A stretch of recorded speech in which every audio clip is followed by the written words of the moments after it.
of how you jumped from morphing friends on cracked copies of Photoshop to rebranding San Francisco. It's quite a leap. Google pretty much overnight just changed everything. We're still upset and you still have the emotions of like, okay, well, I have to let people go and I've lost this much income. Like, what are we going to do? I wouldn't say it was easy, but I did have a lot of prior relationships and that did help. And that was because of the podcast and just being so in the game. Back on it, that was a bad decision. I lost a lot of relationships. I didn't build those relationships on a deeper level before you launch, because that's really where the success is. It's getting people excited.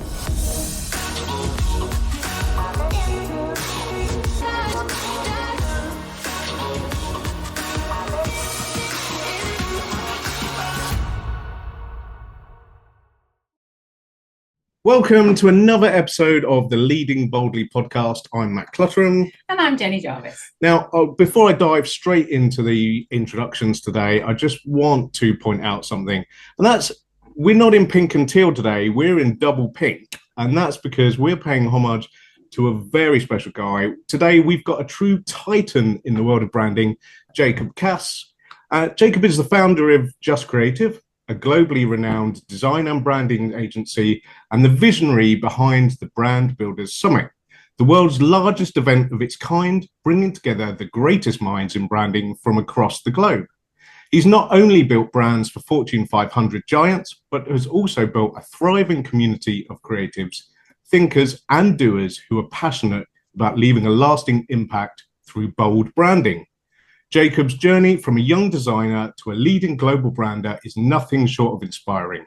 He's navigated industry shifts, weathered highs and lows of entrepreneurship, and consistently pushed the boundaries of what it means to stand out in a crowded marketplace.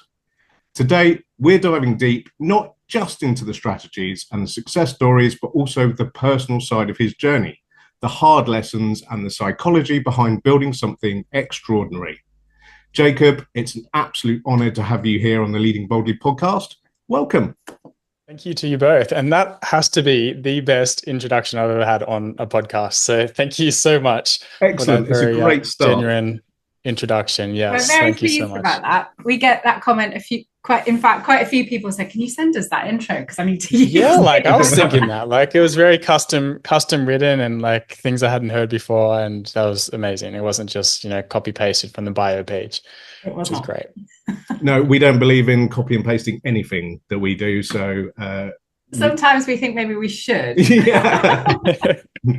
I'm going to call you out on that, because we were just having a chat about note takers on AI, and you get the note taker stuff and you summarize it. We do that. Yeah, well pointed out. So let's rewind right back, Jacob. Let's go to Jacob's childhood. What did that look like, and was design always a part? I wouldn't call it design by any means. The creative bone was there from the beginning, that's for sure. I was a drawer. I was always drawing things very terribly. I didn't realize that too much later, but I always rebelled from the sciences and maths, and they were definitely my poorer subjects. And I naturally gravitated towards art and design and tech and anything creative. The fast forward story of that is where I got attracted to design, which I didn't really know was a career. I was just mucking them out in a pirated version of Photoshop back in the day. I was morphing photos together like our school friends and started just dabbling in that. And that's how I got into the digital world of design.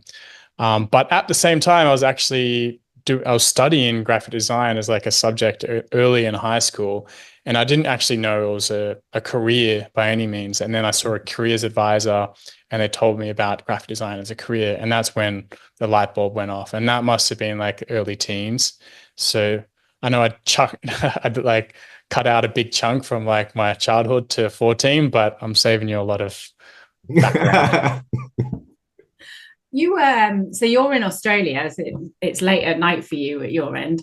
It's not too late. It's not 9:15. That's for me, that's bedtime. Okay. Yeah, true. What was it like growing up in Australia? And do you think you probably don't have much comparison, but what's the education system like there as a kid growing up? I can't really remember that much. But no, in seriousness, it's pretty good system here in Australia, and whether you're in a private school or a public school, you get a great education. But it does come down to the teacher and how you apply yourself, just like anything, really. I'm a big believer you get out what you put in, but you also have to be attracted to certain subjects naturally. And growing up, my parents never pushed me in any direction ever.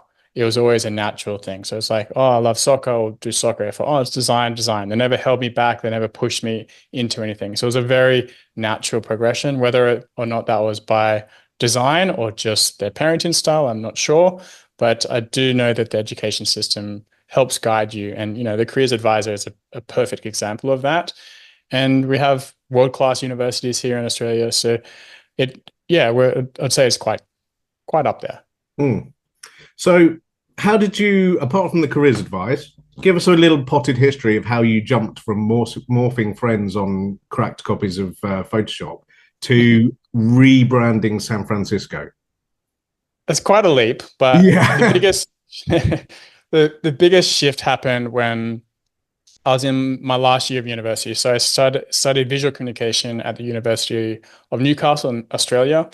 About 2.5 years in, social media was starting to really blow up. So Twitter, or X as you call it now, was starting to get big. I was an early adopter. I've always been an early adopter of things, and I was quite big on Twitter. And I even got on the front page of our newspaper with the title that says "Jacob, our top twit," and it was right next to Hugh Jackman. So that was like my my big moment. But that actually. Not that newspaper article, but being active on social media got the attention of an agency in New York City. And, I was in Sydney and they were in New York and they offered me a job through Twitter. And I was like, I'm a student. I still have 6 months to go to graduate. And we started talking and they said, don't worry, just finish your certificate and then come work for us. So that's what happened. I signed on and 6 months later graduated. Then I flew over to New York City. And that was a huge catapult, like literal catapult to the other side of the world. It was, yeah. And I started working for Disney and Nike and Major League Baseball, like as going from design students to working with these brands. I was like a junior designer there, but I did have access to Disney's whole database of like amazing characters, like every single detail. I always remember this. I was like, this is the coolest thing. So that's how it really happened. It was a stroke of luck, but it came from putting myself out there and being an early adopter. And that kind of catapulted the career. I stayed in New York for about 5 years. There was some trouble in there. I got kicked out of the US. I did a whole TEDx talk on that, visa problems, and that's a whole debacle. I won't get into that. But yeah, that's how it happened. TED talk in the show notes so people can go and watch the TED talk. We will. Okay, yeah. You can count how many R's I said because that was the first time I've ever done public speaking. And I think someone wrote in the comments, they're like, let's make a drinking game about how many times he says R. So that was, yeah, it was terrible. You probably should. I'm looking forward to going and looking at that. Yeah. So what about San Francisco? It's really it's interesting. So Matt was talking to me about this morning on the drive here, and I was like, oh, it's really interesting because I went to San Francisco 20 years ago and did not like it at all. There was two things I remember about San Francisco. One, that I didn't like it, and two, that I loved Alcatraz. And I think that's the thing. Most people go to San Francisco, they think of Alcatraz and the feeling it gave them. And the feeling it gave me was I didn't like it. It was like, So I found it really interesting that you rebranded it. Yeah. So I did miss that part. So New York, I was in New York for about 5 years, and that's where I was working with the Fortune 500 brands. I didn't actually work with San Fran at that time, or San Francisco. I can't say San Fran, which I learned. San Francisco.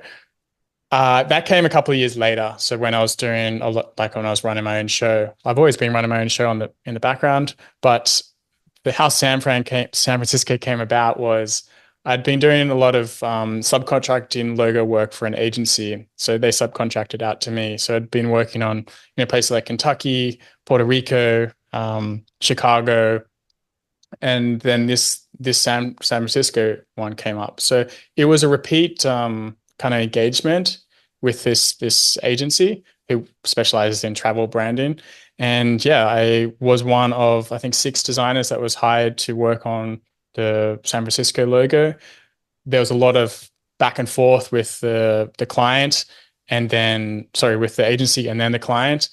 And we went through a few phases, and then a bunch of logos went through user testing, and that was through different states and different countries. And my logo came out on top, and that's how it came to be the logo of San Francisco. So that was a bit of luck, but also, I didn't leave any stone unturned in that design process, and it paid off. So a lot of the viewers and listeners will also say San Fran. So why is that not an acceptable thing? The locals don't call it San Fran.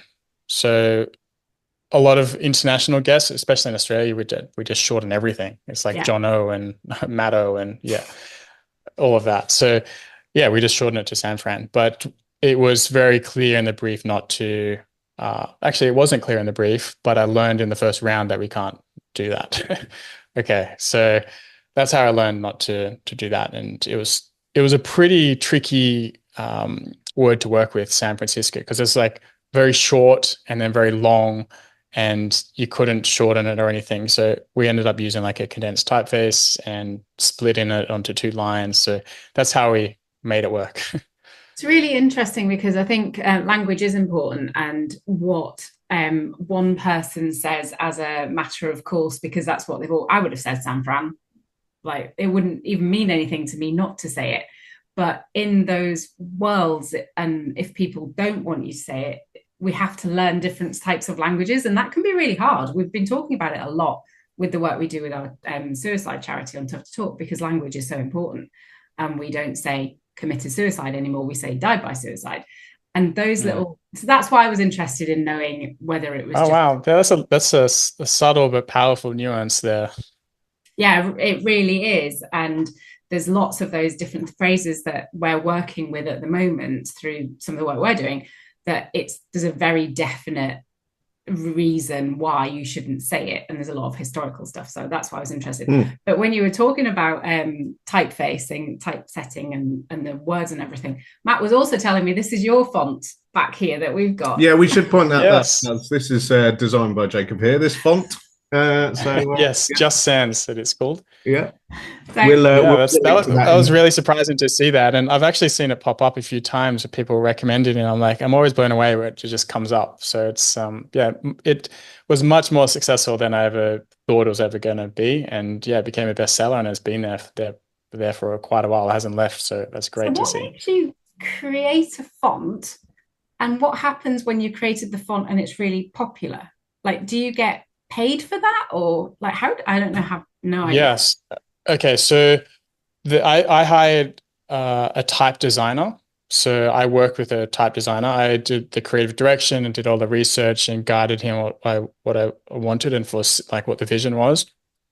And there's no shortage of sans serif typefaces out there. There's like hundreds and thousands of them.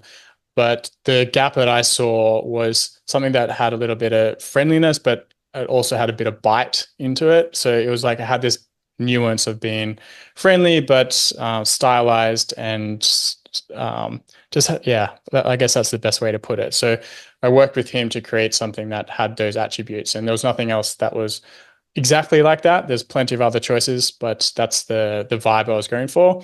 And how it became a bestseller was because I had a lot of blog posts on fonts on our site, and I had never created our own typeface. So I wanted to inject some of our products into all the listicle articles I had on our site. So how the money works, like how you monetize a font like that, you can sell it on creative marketplaces and you make a commission. But where it's more lucrative was if you sold a membership. So one of our major partners is Envato Elements, and they offer a very generous commission of $120 per person you refer.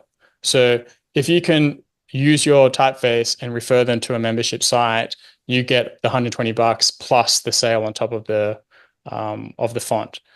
But that's specialized to that website. But if you scale across many different creative marketplaces, let's say you put on Creative Market or Design Cuts or My Font. So there's some big platforms.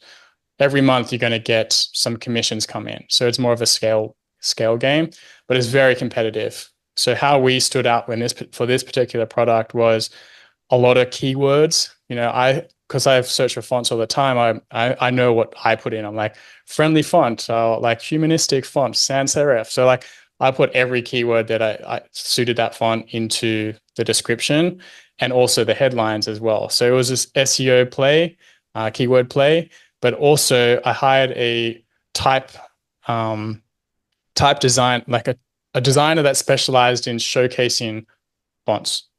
So even though I didn't actually design the typeface, I creative directed everything to orchestrate it all together. And that's how it became a bestseller behind the scenes. So a much longer question, but there was a lot of nuances behind that. And we got onto a lot of different blogs. Like we went to other people's sites and said, we want to add this bestseller onto your list. It'll convert well. So then we maximize that across all the different blogs and, everyone wins. Awesome.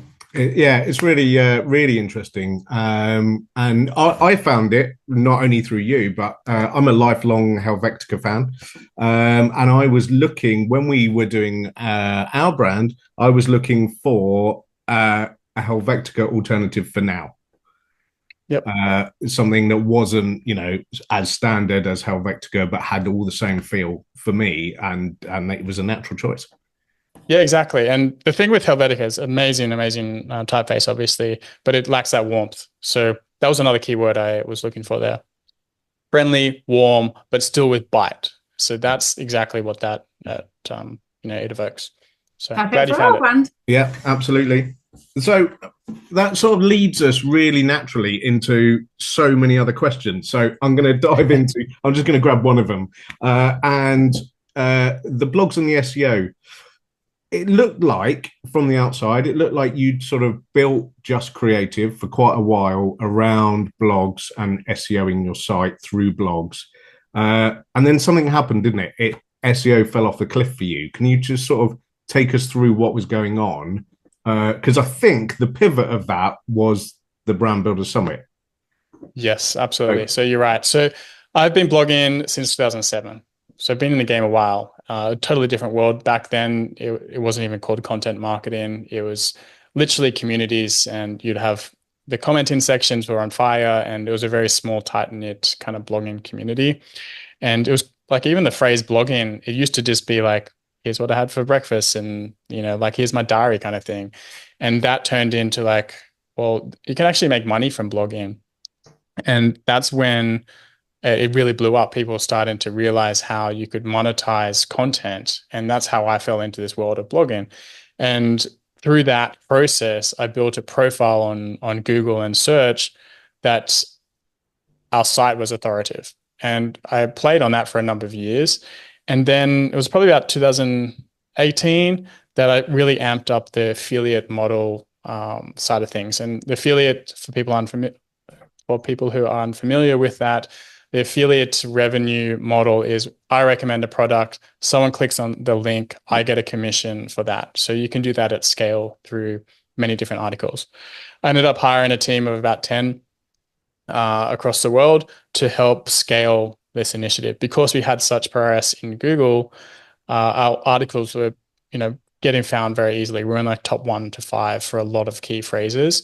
And we pretty much cracked the formula, and we, created a ton of articles, and they performed very well. It turned into a 7-figure business, and that was amazing until it wasn't. So Google pretty much overnight just changed everything. And I've been through many changes on Google, and it was easy enough to navigate and work out things backwards and so forth. So there'll be little dips, but then you'd figure out the way out. Not this time. So a lot of affiliate sites such as mine, like a small to mid-size site, just got annihilated, evaporated from the Google search results. And it hasn't really come back. So even today, Google is prioritizing sites like Reddit and forums and LinkedIn posts and things like that. And small publishers are really getting pushed down. So it became really hard to get back to where we were. We never did, but we did try over a year or two. It didn't really work. So we lost, near to 100%. It would be like 90 to 100% of that revenue. And had to let go of the team and pretty much disband that model. We've had a little uptick, but it's nowhere near back to where it was. That was one arm of the business, was the affiliate side of things. The other arm was my client services side. So I had a lot of organic leads coming in through search, which meant I didn't have to market myself. And, I had a natural flow of clients because I had a lot of phrases around branding and logos. So people found me. Then that all evaporated as well. So that kind of lead pipeline, shriveled up a bit. So I had to change my marketing as well. And that led me to the summit. So in January, I was like, I don't have any clients at the moment. It's a bit quiet. Let's do this summit. I committed. I bought this course. I'm going to do this. And then that week, I landed like 3 clients at the same time. So I'm like, of course. So that's so funny you say that. This morning, my daughter says, Mum, something weird happened the other day. The bus didn't come for an hour. And I went, right, I'm going to pretend to phone my mum to pick me up. And the universe is going to understand that means the bus should arrive. And she said, I pretend dialed you on the phone.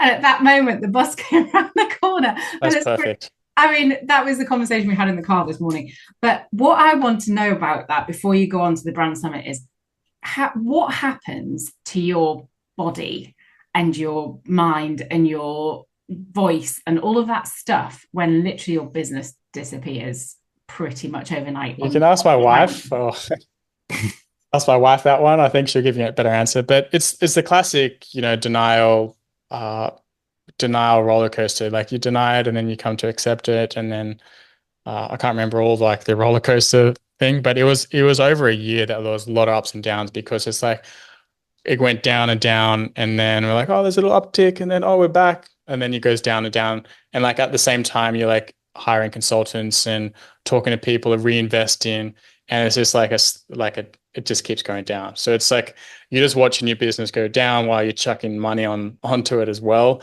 So it's like this, but it's one door closes, another opens, and it took me a while to get to that kind of mindset, because I'm always like, no, we can get out of this. It's just like work backwards. And you try to figure it out, but then eventually you come to realize that just things aren't going back to the way they were. The game has changed. AI is coming into the picture. Google are changing. There's a lot of, Google's feeling the crunch as well. So I get it. The results were turning, they were just getting worse and worse. And I can't say that their product is better now. There's a lot of people that are saying it's worse now that they've done this. But yeah, it's just, you go through the emotions. And what would your wife say? I have to ask her, but it was a lot of down in the dumps for a while, but I'm very, very strong mind. Like I have a strong mindset. So I'm always like, I spoke to a coach, and I spoke to consultants, and like, I'm doing everything in my power to try get there, but it doesn't change the fact that you're still upset, and you still have the emotions of like, okay, well, I have to let people go, and I've lost this much income. Like, what are we going to do? You kind of freak out. And then like the dust settles, and it's like, like you're not dumb. You can get out of this. You've got a foundation there. You've got a brand. You've got a list. You have a lot of skills. You're not going to just shrivel up, right? It's just like you have to change the path you were on and readjust. You just change. So I've always been aware of that. And, it does come down to mindset a lot. But yeah. And that's important for our listeners, because lots of them are business owners, and some of them will be struggling in pockets of time right now, in the past. And it is about the mindset of how do you readjust and pivot. So you did pivot. Yep, definitely did pivot. I changed my marketing methods. I focused more on LinkedIn, and that worked. And just, started posting on there more regularly and connecting with people. And then I had random clients, like old clients, come out of the blue, which was fortunate, from like 10 years ago, which was really weird. All of a sudden, it was like that 10-year mark came. It's like, oh, we want to rebrand. You came to mind. I'm like, yes, okay, good timing.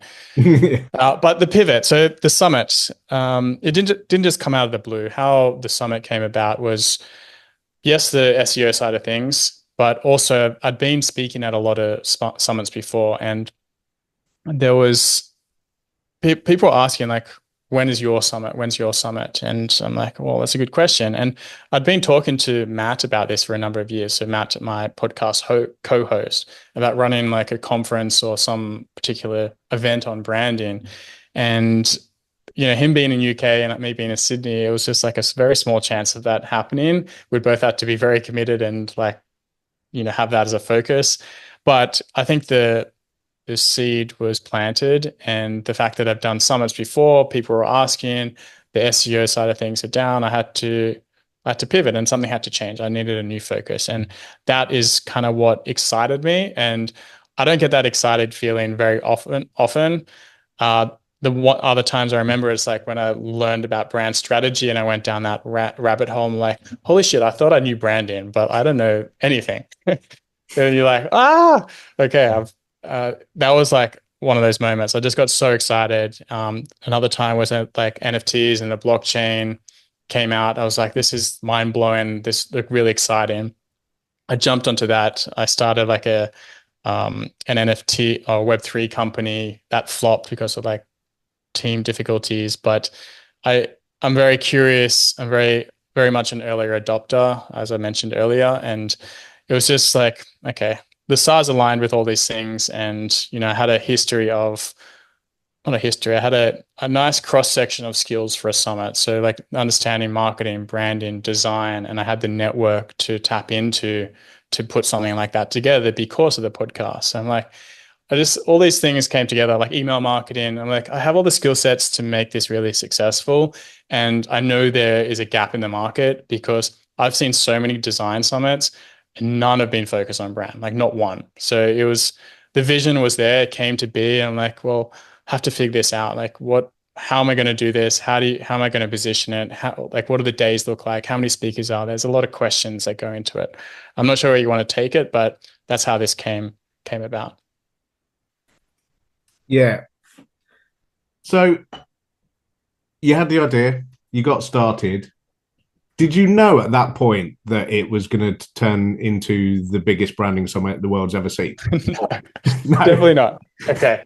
So just for context for your listeners, the summit, it was 4 days, there was 30 speakers, there was 10 podcast guests. There was 23,000 people registered. There was a live community. There was 24 live Q&A sessions, 3 workshops, a live networking session, a co-working session. I did all of this from 11 p.m. to 8 a.m. over four days, being in the Aussie time zone. So I was serving the US market. It was epic. It was like extremely draining, extremely energizing at the same time. And I had a lot of fun. This summit got 100%. So I did a post feedback survey. 100% of the people would recommend the summit to a friend, which was an amazing stat out of like 150 people that responded. And it got a 9.7 out of 10 for the overall summit experience, which I was like stoked at. And that's what the summit's all about. And what was the original question? Sorry, I got off. I was getting there. When you started out, did you think it was going to turn into the world's biggest brand? No, I didn't. Okay, so what I was going to say, the original goal was 5,000 attendees. That was my stretch goal, to get 5,000 registered attendees. And that's what I was pitching to my sponsors and all of that. Like, minimum, you're going to get 2,000. My goal is at least 3,000. 5,000 is my stretch goal. And it was pretty slow in the beginning. And I was like, oh, this is a bit questionable. It's like, oh. And then suddenly it started to like roll and roll. And then the speakers started sharing it. And then it just snowballed. And it got to like, I was sharing on our Slack community for all the speakers, like, we've got 1,000 speaker registered attendees, and then like 3,000. Oh, guys, we're nearly at 4,000 and 5,000. And suddenly it's like, hey guys, it's up to 10,000. I woke up the next day. I'm like, it's at 10,000, guys. And they're like, you're going to get to 20,000 for sure. And then it got to 19,000, and it just stagnated. And I was like, no. And I'm like, guys, we have to do one last push. And I'm like, I shared in the community, I shared to all the speakers. I'm like, we have to get to 20K. We have to get to 20K. And we got to 20K the next day. And then over the next like 3-4 days of the event, an extra 3,000 came just from people sharing. So definitely snowballed near the end, and as it does, but it was mind-blowing to see those numbers go and beyond anything that I imagined. So yeah, it was crazy. I was really happy and proud to join you on that as a speaker and co-host a session. But you pulled together the world's finest, for sure. How easy was that for you? And was it a lot to do with your personal brand, would you say? I wouldn't say it was easy, but I did have a lot of prior relationships, and that did help. And that was because of the podcast and just being so in the game, right? I love brand and design, and that's what the summit was. I kind of touched on that before, but the days are broken into brand strategy, brand design, growing brands, and then the business of brand. So it was 4 different focus days, and I wanted to get speakers that were, specialists in all of those areas. So it took a while to get to those 4 days and how to structure it. But once I did have that structure, it was easier to focus on or trying to understand who to invite. And there was so many on the tentative list, and I had a lot of applications as well, but you have to be very strategic with your choices, and because it's also a business decision as well, because you have to have people that are going to be a good speaker, but they also have to have an audience that listens to them, and they have to understand marketing, perhaps have an email list. That's always good, but people that you have a relationship will have more skin in the game. Because if you're a no one to a speaker, you're generally not that invested. So there were certain learnings that I'd use for the next time, and it will be more challenging next time because I'll have to go outside of my immediate network if you want to get the even bigger players, for example. But some learnings where it's like follow numbers don't mean anything. It's really about their audience and how engaged they are and how connected the speaker is with the audience. So, and the relationship between the speaker, I'd spend more time on in the future. Definitely. That was so important, and helping educate them on how to market and the schedule. I did everything via email, and you would have got a lot of emails, Matt, about it, but I would probably do more things face-to-face in live calls next time. Especially in the beginning, just to get that buy-in and that understanding and that face-to-face connection. I think would be better in the future. I think what I saw from the outside, because I was on the sidelines watching everything kind of going on and unfolding, and Matt trying to get his session together and, all of that stuff. So I was very much on the sidelines. But what I really loved was even after the event, there's been a lot of continuation, and we've received lovely handwritten cards with a thank you and a little bits, like all the finishing touches that I think make brand different, make your brand stand out. So you've got your pinky flamingo, which is in the background there, and it's on your shirt. And we love the flamingo. We're as invested because you created this character. And it's all all of this we talk about to the listeners at all. It's all about storytelling. And it's about starting the story, continuing the story, and finishing the story. Absolutely, Jacob. So I would say, from my perspective as a speaker involved in the event, I think the experience you put together, and that's something I talk a lot about, brand experience, was as good for the people inside as it was for your audience coming in. I think you delivered a brilliant sort of dual experience there, which I think was great. And how important was that for you to start from the outset? The experience was everything for me. That was, if I was trying to make a decision, the question I asked was, will this improve the experience? So when there was decisions like, do I create a workbook at the 11th hour? Do I make a printable schedule at the 11th hour? Yes. So I found someone like literally a day before they whacked it out, and it added to the experience. Will will paying for this service add to the experience? Yes. Okay, let's do it. So those sorts of decisions came easily. It always just came back to the user, and I think experience is everything. And the results spoke for themselves. And there was tech issues, and our software went down the second day, and there's not everything was perfect, but the experience, well, the communication was there. Let people know, and that side of things, I think, made for the experience, even though things did go wrong. And you have to plan ahead, have contingencies in place, and you just do your best, your very best, and that's what I did. Went all in. What was the biggest challenge of the whole summit? Time zones. Yeah. Time zones. Like getting there was 24 live Q&As and 6 live sessions across 4 days, and getting those all in place and everyone's calendars set up and doing the math of time zones, that was confusing and time consuming. And summits are a lot of just admin and communication and a lot of behind the scenes work. Like I did all the sexy fun stuff, which for me is branding and design, very early in the piece. And that was like, got me so excited. And then I got so deep into it, like I couldn't turn back. So you're like, oh man, I'm just doing emails and, admin and time conversions. But, and there was a lot of tech things you had to learn as well.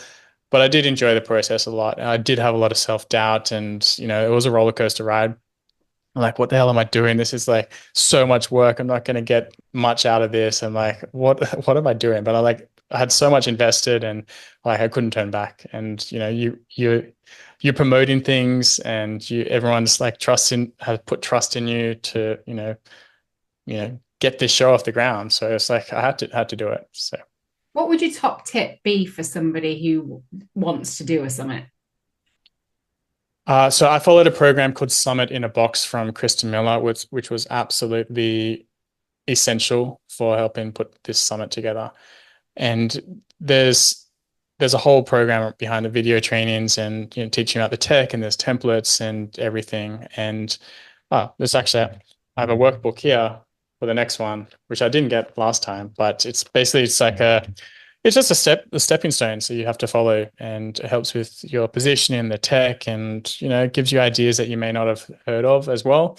And I actually just went on her podcast to share some of my experiences with them, to give like some insights, like some new things that I did that they'd never heard of, like AI chatbots that saved a lot of customer support, and just different things like sending the thank you notes, the handwritten thank you notes to every speaker. That was like a nice little touch that I had a lot of amazing feedback on. So just little things like that, and you learn that by taking a course or listening to podcasts, and all of that adds to the experience. And I think because I invested so much in taking that course and understanding the processes and bringing my background in branding, design, marketing, and psychology all into the mix, that made for a really great, experience overall.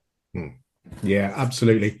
And I think you've touched on a number of times during this podcast so far that I want to dive into, because it's also one of the things that I've personally always really admired about you, Jacob, is even as what technically is a solopreneur position that you sort of occupy, you've never, from what I can see, been shy of bringing a team together, bringing people in with expert knowledge and help to work with you on these projects to scale them and make them bigger. And that's something that I see, and I have struggled with myself in the past. So I've seen entrepreneurs struggle with, particularly when they are solopreneurs or partnerships, of being able to let go and bring people in to help them, the right people. What can you tell us about that? What would be your tips around growing a team? Yeah, I also struggle with that, Matt, and letting go and delegating. I do, and I did way too much for this summit, like ridiculous amounts. And now that I've done it once, I know where I can outsource and what I enjoyed and what I didn't. So like the design side of things, I enjoyed, like the art direction is setting things up, but definitely not the production work, which is like 30 speakers and everything's amplified. So understanding what you enjoy and, the repetitive tasks that you can outsource, those sorts of things you can delegate straight away. That's how I decide. And getting systems in place. So like a standard operating procedure, whether it be uploading YouTube videos or like scheduling a post or whatever it is that you're doing on a repetitive basis, you can outsource that. So it's literally about writing things down, like what do you do all the time that you literally don't actually have to do, and then choosing to delegate that. And that's how this blogging thing came about. I cracked the code in terms of the structure and the headlines and how to format things. And I literally put together like a SOP, gave that to writers, and you could just scale that. And, you train them on like what to put where and everything. And that's how it happened. So for this summit, because it was all new, I didn't know what to delegate really. And, now I've been through it, I will definitely delegate certain things. So hiring a team, it's writing things down, like getting, but that's as simple as it is. That's how I do it, is write down the things that I do and what I repeat on an ongoing basis, and then figure out, okay, well, who do I need to get in for this? And that's how I go about hiring. And I literally just got off a call this morning, or before this, actually, a couple of hours before this, about hiring an email writer, right? Like I know I've written all my emails before, but someone that's an expert in writing email sequences for communities. I'm launching a community later next year. And I wanted to get someone to help me with that while I could focus on building the product. So even though I could do it, I want to get an expert in to alleviate some of that time so I can invest in building the product and not the marketing.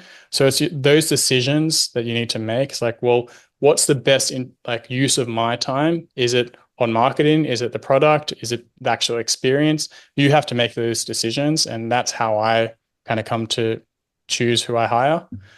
Yeah. Yeah, I think that's great advice. Really good. Yeah.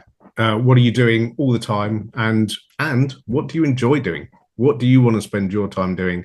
And what is going to move the needle most? When you're bringing someone in, what do you look for? Because it can be quite hard, can't it, to choose that person to write your email? How do you know they're going to write an email like you write an email?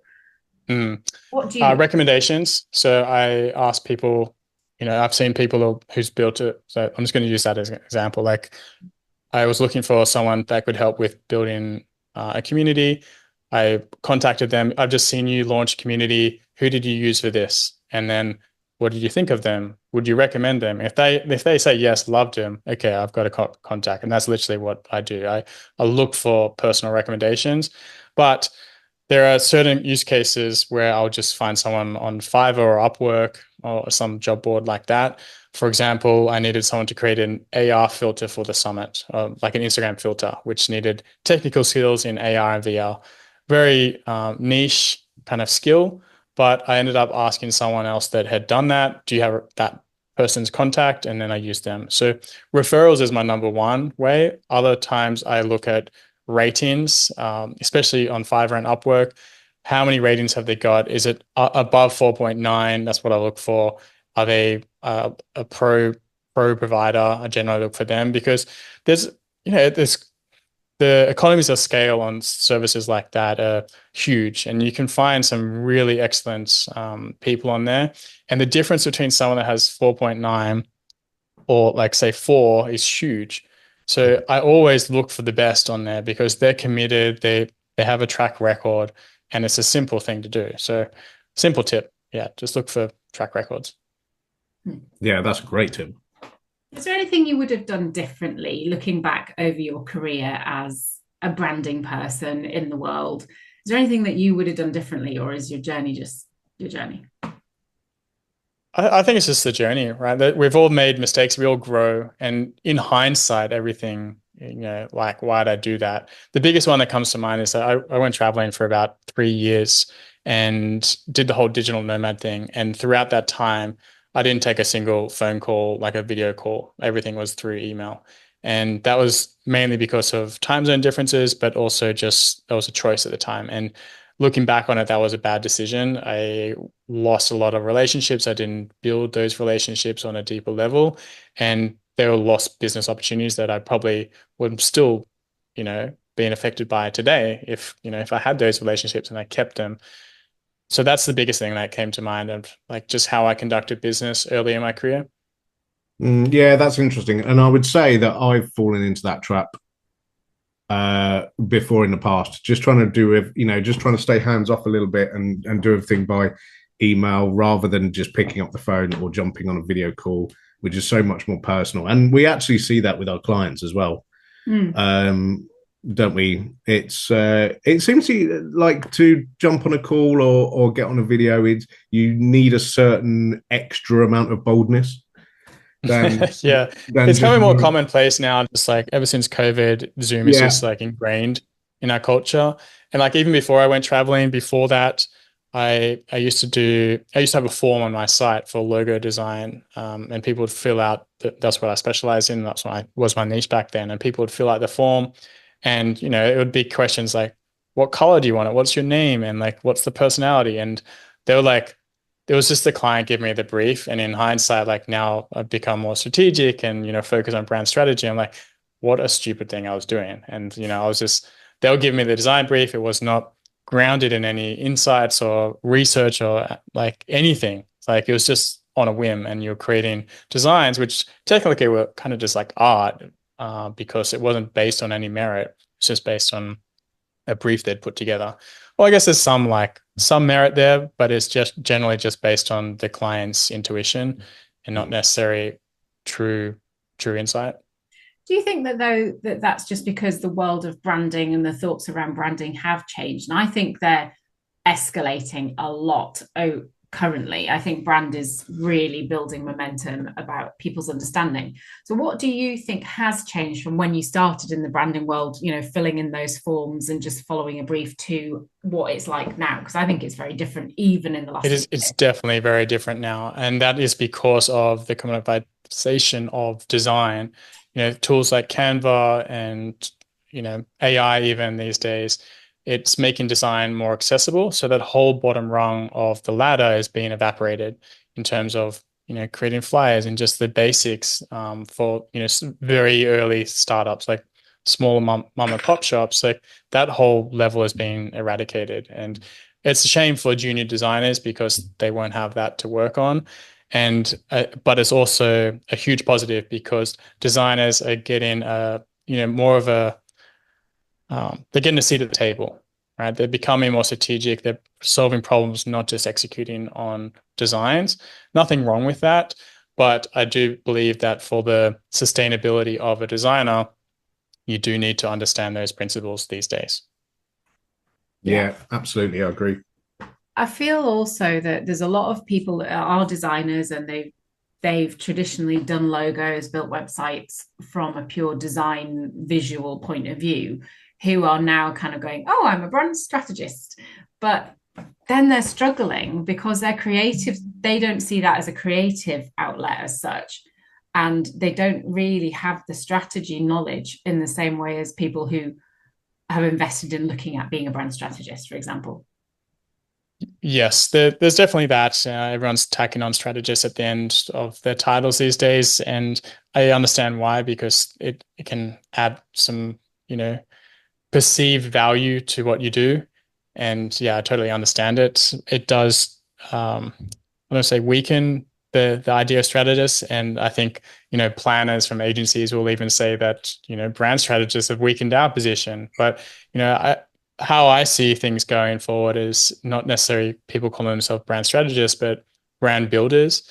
And I've seen, just being active on social for so many years, like things have changed. It's gone from like visual identity designer to brand identity designer to brand designer and brand strategist. And I think it's going into the direction of brand builder now. And that's what people are going to start calling themselves. And then that'll change to something else. Mm. How important do you think personal brand is? It's a bit of a buzzword at the moment, isn't it? It's one of those sentences that you're like, oh, again. Yeah, yeah. I get why it's become so popular. I'm not sure of the question there. Like, what do I think of personal branding? Yeah, well, I think it's essential these days. If you're looking at the popular, let's use some big names here, like Tesla and Elon Musk, or Richard Branson and Virgin. Like, it's that, the personal brand has infinite more number followers, and people want to hear from humans and not a corporation. So I think the personal branding and company branding are becoming much more integrated, and people are becoming more savvy around that. And I do think that's why it's really blowing up at the moment, because people are starting to realize that. So the reason I asked that question is because I come as someone who just a couple of years ago knew nothing about brand at all, like literally nothing. And I did just get my logo and get my website. So there are a lot of people watching this who will be hearing things like, oh, you've got to build a personal brand. And they're feeling quite like, do I? Do I really? I've just got like a print shop, or I've just got this business, or I've just got that business. Why would I need to build a personal brand? And I think that is getting overwhelming for some what you'd call normal business owners who aren't in the branding world, because they're seeing this as a buzzword and they don't know whether it's important or not. It does depend. It can be important, and it can also be not important to certain companies. So there is a big caveat there. But at the end of the day, like, a personal brand is about authority and trust, right? Like, and that gives you influence, right? So that's what personal branding is about. And you can create that perception of who you are by sharing, right? That's essentially what it comes down to. But it's not just about sharing. It's like, how much value can I give to the person on the other side? And what is that value? I know it's one of those phrases that, gets thrown around, but that's the easiest way to describe it. It's like, how can I provide value to the other person? Yeah, no, that's brilliant. We can't really round off a conversation with you, Jacob, without talking both in your personal brand and business brand about standing the flock out. Yes. So let's dive into that a little bit. At what point would you say you realized that people and businesses just get better results when they stand the flock out? All right. So before we get into that question, yeah, the flamingo, right? So people who are listening to this, I have a flamingo mascot that's a theme of our brand, Just Creative, and it is a low poly style flamingo that has sunglasses on, and it dares to flare. It has like wings that flare up, and it's got a bit of a suave character or vibe to him. And yeah, some of our key phrases that we use with the business around, like, stand the flock out. You need to be bold, you need to differentiate, and that's the whole mantra behind our brand. Don't be bland, be original and stand out. So that's what we're talking about. We do also have a bit of fun with the whole flamingo theme, like, let's flamingo, and let's flocking go, or whatever it is. So there's infinite numbers of words that you could replace the F word for, but yeah, we won't get into all of them. So differentiating. The question was why is it important? When did it first become important to you? When did you suddenly go, actually, businesses and people that stand the flock out just get better results? Yes. Okay. So from the beginning, when I started my agency back in 2007, I had this idea, like, mantra, like we can't just you can't just like blend in. You've got to stand out, and that's why I chose pink back then. There was literally no other brand or personal brand that had pink, especially for a male back then. It's pretty popular these days, but that has always been part of it. It's like, well, I want to stand out, or I need to choose something that reflects the brand and my mantra and all of that. So I was very aware of that from the beginning. And one of the very first books that I have memorized is Purple Cow by Seth Godin. And that was one of my first business books. And that has, forever been ingrained in my memory. I literally have a pink cow on my bookshelf back there, just as a homage to it. And yeah, that's when I realized how important it was. It was from that book. And how do you manage your mindset around standing out? Because it means going against the grain, and that can be quite uncomfortable for a lot of people. So has that been a struggle for you at times? Have you felt imposter syndrome around it, or how have you? Standing out, you have to stand out for the right reasons. It's not just standing out for the sake of it, right? It's like, why are you standing out, and what do you want to stand for, and how are you different from everyone else? So those are very important things to consider. If you don't have those things, like, or if you haven't figured those things out, then you may be a little bit misguided and you may be sending the wrong message. So in that case, you really have to get a little bit more clarity, and how you do that is what, brand strategy is all about. I won't get into the whole process, but that's the crux of it. I think also, as you said, with the pink, it can get to the stage where so many people are doing this different thing that it's not different anymore. And I was talking to one of our clients yesterday, and they'd kind of put something in that was, they'd used a swear word in it was the fuck word. And I said, oh, it's really interesting because you don't usually swear. And they said, oh yeah, no, but I get that, but it felt like this. And I said, okay, so we need to work this out. Is this what your client's looking for? It's okay to swear. Lots of people swear as a strategy, and that's fine. But is that the direction you want to go in? And I think it's okay to have those kind of branch out moments, but to know why you're doing that, rather than just to go, oh, well, everybody's swearing, so now I'm going to swear. Or I don't normally swear, but today I'm going to. Like, what is the purpose of that? And why do you feel that's the way for you to go? Well, what you're talking about there is your brand's voice, right? And if you suddenly change your voice and you become a different character, it can be off-putting. And it's like, well, is this person being authentic? Like, why are they changing? So it just questions that, like, that trust a little bit. But there's always nuances. For me, like, I don't swear, like, very rarely do I swear, and even in emails, but I do with the flock kind of phrase, because it's tongue in cheek and you can have a lot of fun with that. But it's I don't go over the top. It's it's subtle, and it's just little bits here and there. But I know other folks, like James Martin comes to mind. He was another speaker at the summit, and his whole persona is about being a rebel, and he uses that quite regularly along with other profanity, and that fits him. But other, you just have to understand your voice and your persona and what you stand for. And for me, like, our brand is very clean and minimal, but it's very bold at the same time. And it uses pops of pink for accents and so forth. So it's like, that's the vibe, that's the identity, and that's how we stand out. And the flamingo as well, the mascot. And there's plenty of other pink brands out there, but none that use the flamingo or any of this, like, stand the fuck out language. So that's how we differentiate and stand the fuck out. Well, our pink I'm pink, so mine was always pink, and then Matt's was teal, so that's why we've got the teal. And then the powers combined, and the powers combined. Yeah. Often people, or when we go to regular networking, it's kind of like, we were trying to work out who was going to be in teal today and who was going to be in pink, and it's like a conversation within the room, which makes us laugh. It's hilarious, the number of people that say it to us all the time, and they'll go, oh, you're double tealing today, like, what's going on? And so those sorts of conversations, which they're noticing in, hey, that's awesome. Yeah, it's hilarious. And it's good because it's kind of like a bit of gamification, it's a bit of experience, it's just to have fun around a core thing, but we're always anchored there as the result.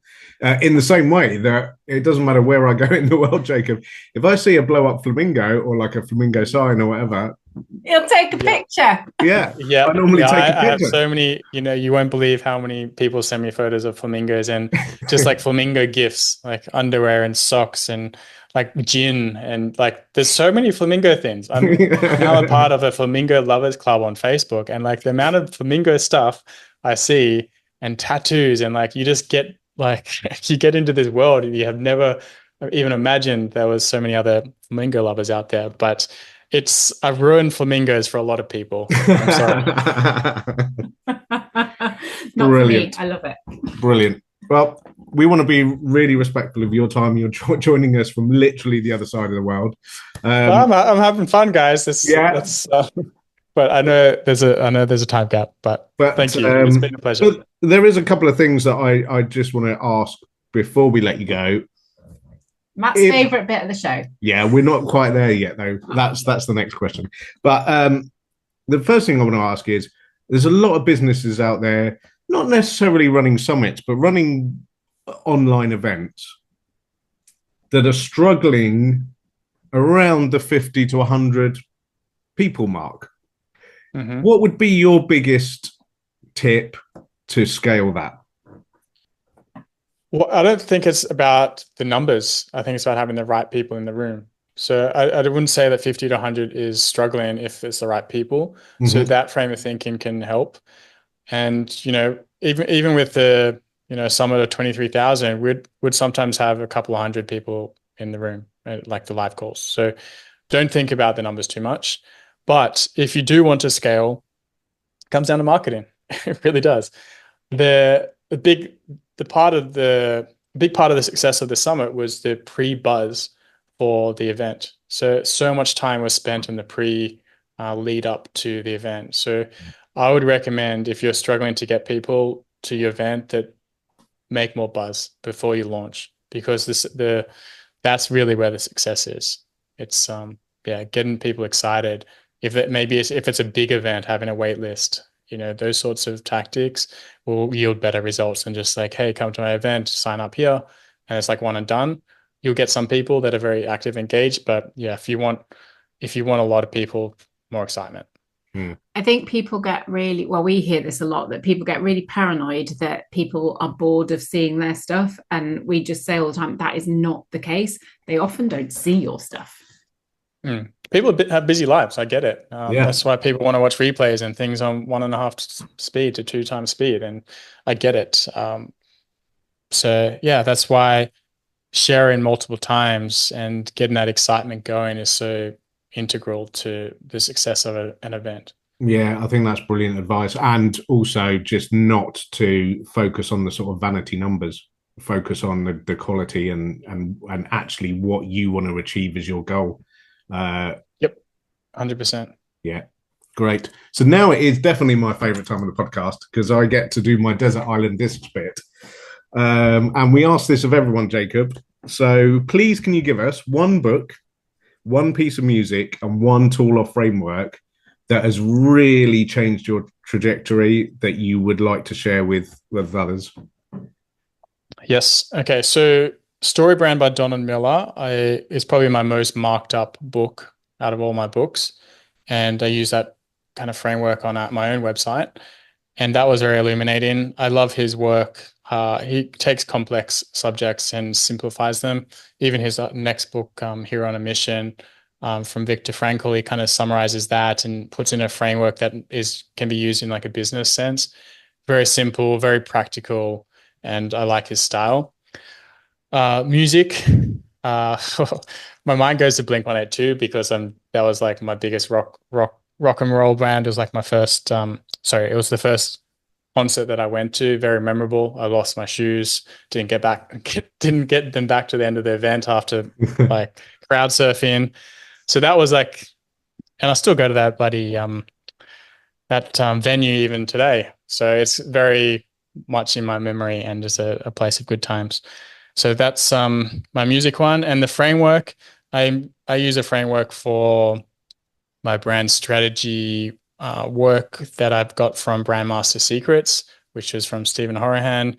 I've adapted that a little bit, but his methodology and his teachings have been very helpful to me and my process. So that's one I'd choose. Yeah, we use our stuff is based on that framework as well. Yeah, again, we've adapted it and morphed it to suit the way we work and things like that. But the base structure is the same. Yep. Yeah, it's good value. Is there anything else you want to tell the viewers and listeners out there that we haven't asked you? Yes, I always love sharing a bundle of freebies that I offer to everyone that subscribes to my newsletter. It's called the Branding Briefcase. By joining the newsletter, which you can go to brandingbriefcase.com, you'll get Just Sans, which is the typeface we were talking about earlier. There's 2 free weights in there. But there's mock-ups, there's sales ebooks, there's logo inspiration ebooks, there's a whole plethora, there's custom GPTs, all for free in there in exchange for an email. I don't spam. You know, it's always about value, and I hope to see you on there. So that's the only thing I really offer. You can connect with me at justcreative.com. All my handles are pretty much at justcreative. And yeah, I'm mostly on Instagram and LinkedIn and occasionally Twitter or X. Excellent. And we'll put links to all of that in the show notes. So just scroll down, guys, and all those links will be there. Amazing. Thank you so much. Jacob, thank you so much for joining us and sharing your time with us and giving such value and insight into some really fascinating subjects. Like really Thank great. you. No, great questions and lovely introduction. And yeah, it was a real pleasure. So, and thanks again for your amazing presentation or discussion or live talk. I'm not sure what phrase to use there at the summit, but it was very well received. And I know you're hosting a workshop with them. We'll probably this will publish after that, but you're hosting one very soon. So good luck with that. And thank you again for everything. Thanks, Jacob. Thank you.